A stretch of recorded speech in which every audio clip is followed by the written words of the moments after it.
The sky turned a bruised purple over the Tai Po district.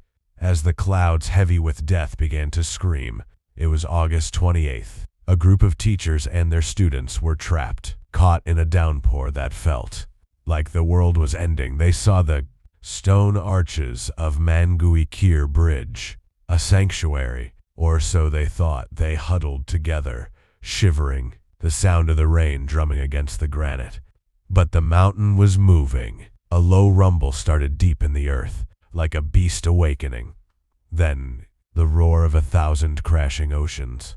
A massive landslide, a wall of mud and jagged rock, tore through the ravine. It didn't just hit them, it crushed them. 28 lives, gone in a heartbeat. The river ran red, then thick with silence. Since that day, the bridge has never been the same. Locals don't just call it a bridge. They call it the Bridge of the Ghosts. Drivers traveling late at night report the same chilling sight. In the glow of their headlights, they see them, ashen-faced children standing by the roadside. They don't scream. They don't run. They just wave. Their eyes are hollow pits of darkness. One driver stopped, thinking a child was lost. He opened the door. The air turned to ice. The seat beside him dipped, as if someone sat down. He looked and saw nothing, but when he reached the city, he found small, wet handprints on the inside of the window. They are still waiting. Hikers say the forest around the bridge is wrong. No birds sing, no insects crawl, just the sound of children laughing in the mist. But when you turn around, there is only the shadow of the trees. Or is it? Some claim to see a bus, a ghost from a different era, pulling up to the curb. Passengers get on, their faces pale and blank. They sit, they stare, and then they vanish into thin air. The residents of Tai Po tell their children, never play near the water, because sometimes the children who died that night come back. They are seen holding hands, forming a circle, playing with the air. But they aren't playing with air. They are holding on to the ones they drag down with them. Is it just a legend? No. The bridge is a trap, a lingering nightmare frozen in stone. And the rain is starting to fall. Again. Can you hear them? Calling from the water. Listen closely. Come. Play with us forever. The locals in Tai Po district. They don't look at the bridge. Not anymore. To them, it isn't just stone and mortar. It is a giant mouth, waiting to swallow the living. One survivor, an old man who was just a boy in 1955, remembers the sound. It wasn't the rain. It was the mountain, tearing itself apart. He says the water didn't just rise. It screamed like a dying beast. 28 people, gone in a shattering roar. Teachers, children, friends. Their bodies were dragged miles downstream, broken against the rocks. But their spirits, they stayed behind. Legend says, if you walk across Mang Gui Kiu after midnight, you will hear a soft, wet, dragging sound. Schlick, schlick, schlick. Small feet, running on the pavement. But when you look back, the road is EMP. A local truck driver, a man who didn't believe in ghosts, found out the truth. He was driving the mountain pass, his headlights cutting through a thick, suffocating fog. Suddenly, his brakes screeched. A young girl, pale as bone, stood in the middle of the road. She wore a school uniform, soaked with mud. Her hair was matted, dripping with swamp water. He stepped out, his heart hammering against his ribs. "Are you okay, kid?" he asked. She didn't answer. She didn't move. She just pointed. He followed her finger, looking toward the dark, swirling water under the bridge. When he turned back, the girl was gone. But his truck, it wouldn't start. The engine was dead. Then, he heard it, a giggle, coming from the back of his truck. A small, cold child's laugh. He looked in his rearview mirror, and his blood turned to ice. Dozens of small ashen faces were pressed against the glass. Their eyes were dark pits of sorrow. They weren't trying to get in. They were trying to pull him out. "Come, play with us," they whispered. He ran. He didn't stop until his lungs were burning. He left his truck. He left his life behind. He never drove that road ever again. But it's not just the road, it's the bus. People waiting at the Tai Po bus stop. They see a vintage vehicle from the Ijo Wulinese pull up in a cloud of smoke. The driver is a skeleton, his hands gripped tight on the wheel. The passengers, they are the students. They sit perfectly still, staring straight ahead, their skin gray and rotting. A tourist once got on, thinking it was a themed ride. He sat in the back. The air smelled like stagnant water and death. He tried to speak to the boy next to him, but the boy's head snapped around. 180 degrees. The boy's jaw dropped, unhinged, and out came a torrent of mud. The tourist leaped from the moving bus, tumbling into the dirt. When he looked up, the road was silent. No bus, no lights, just the sound of the rain dripping from the trees. The residents say the children are lonely. They are looking for new playmates to join their eternal circle. They stand at the edge of the water, holding hands with the air.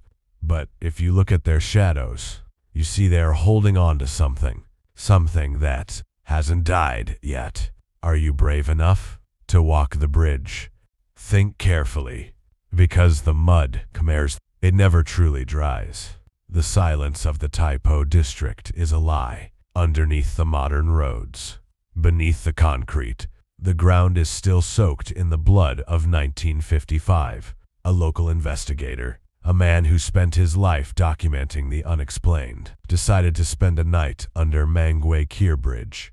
He brought his recorders, his cameras, his cold logic. He thought he was prepared. He sat in the darkness, the smell of damp earth and rotting leaves filling his lungs. At exactly 12:48 a.m., the air changed. It became heavy, thick, like water filling the room. His recorder began to crackle with static. Then he heard it, a soft, wet, dragging sound on the stones. Slap, slap, slap. He turned on his flashlight, the beam cutting through the murk. He saw nothing, but the mud was moving. Small, barefoot footprints were appearing in the sludge, heading straight toward him. He frozen. "Who's there?" he whispered. The air around him shivered. A dozen small, distorted voices began to giggle. It wasn't the sound of happy children. It was the sound of bone rubbing against bone. "Teacher says, it's time to go." A voice whispered directly into his ear. He swung his light around, and for a split second, he saw them.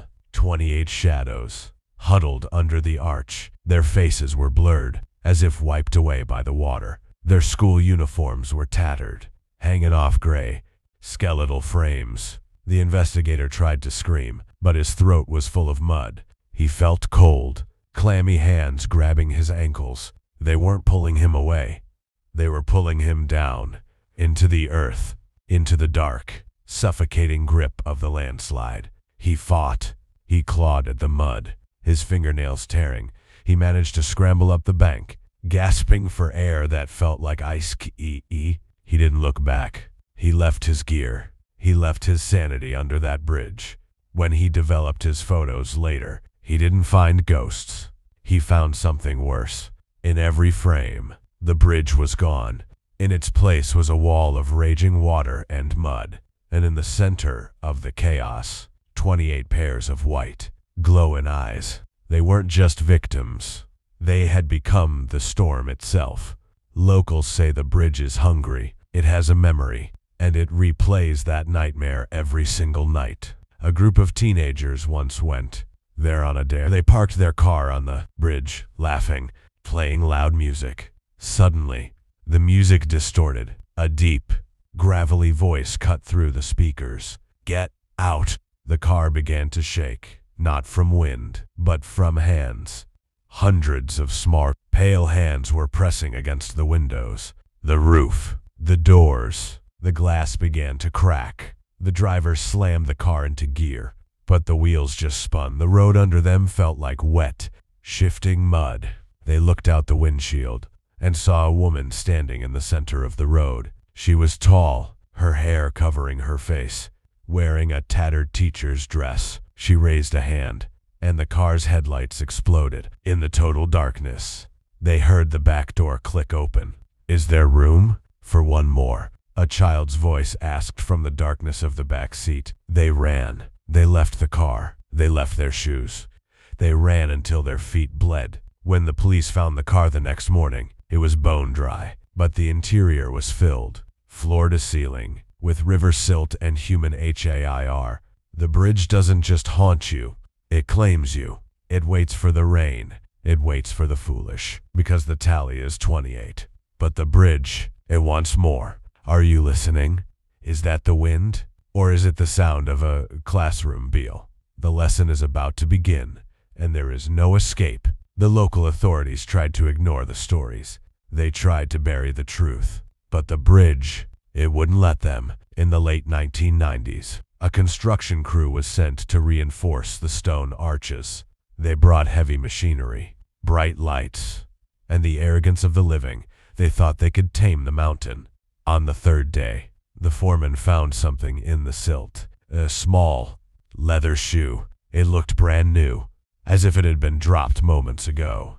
But when he touched it, the leather crumbled into a shit. Then, the machines began to fail. Engines would stall. Electronics would scream with feedback. One worker, a man named Chun, was operating a crane when he saw a boy standing on the edge of the ravine. The boy was wearing a bright yellow raincoat, his face hidden by a hood. Chun shouted for him to get back. The boy didn't move. He just pointed down into the deep, black water. Chun looked down, and his heart stopped. The reflection in the water wasn't his crane or the bridge. It was a classroom. He saw desks, chairs, and 28 pairs of eyes staring back at him from the depths. The water began to boil, not with heat, but with rage. Suddenly, the boy in the yellow raincoat stepped off the ledge. Chun lunged to catch him, but his hands passed through mist. The boy didn't fall. He vanished into the stone itself. That night, the construction camp was hit by a freak storm. No rain fell, but the wind sounded like 1,000 children crying. When the sun rose, the crew was gone. Not dead, not injured, just gone. The police found their tents, their tools, their food, all untouched. But in the center of the camp, there was a circle of 28 small, muddy chairs. But the bridge, it follows you home. Every night, he hears the sound of water dripping in his hallway. He finds small, wet footprints on his carpet. He hears a voice, soft and cold, whispering from the shadows of his closet. Teacher says, "You're late." There is no distance far enough, no light bright enough to hide from Mang Gui Kiu. It is a stain on the earth, a wound that never heals. The 28 are still there, holding hands, waiting for the circle to be complete. Are you the one they are waiting for? Can you feel the chill on the back of your neck? Don't look back. Whatever you do, because they are right. Behind you, the final truth of Mang Gui Kiu is not in the stone. It is in the silence. The local government tried to rename the area. They tried to build new roads to bypass the bridge. They wanted the world to forget the 28 souls. But the earth has a memory, and it is made of mud. In the year 2020, a group of urban explorers decided to find the original arch, the one buried by the 1955 slide. They brought high-tech sensors, thermal cameras, and a hunger for fame. They descended into the ravine, the air growing thick and heavy with the smell of stagnant water. Their thermal cameras began to glitch, showing heat signatures where there should be none. Small, glowing clusters of warmth huddled together in the freezing dark. 28 of them, forming a perfect circle in the center of the creek. One explorer, a girl named May, reached out her hand toward the mist. "Don't," the leader warned, but it was too late. The water at her feet didn't just ripple, it exploded upward. A hand, gray, shriveled, and dripping with river silt, latched onto her wrist. The grip wasn't human, it was like iron. She screamed, but the sound was swallowed by a sudden, deafening roar of water. The dry creek bed turned into a raging torrent in seconds. Though there was no rain in the sky, the team scrambled for the bank, pulling May with them. But as they dragged her up, they saw her arm. It wasn't bruised, it was stained. A deep, permanent black handprint was burned into her skin. And then, the voices started. Not from the woods, but from the bridge above them.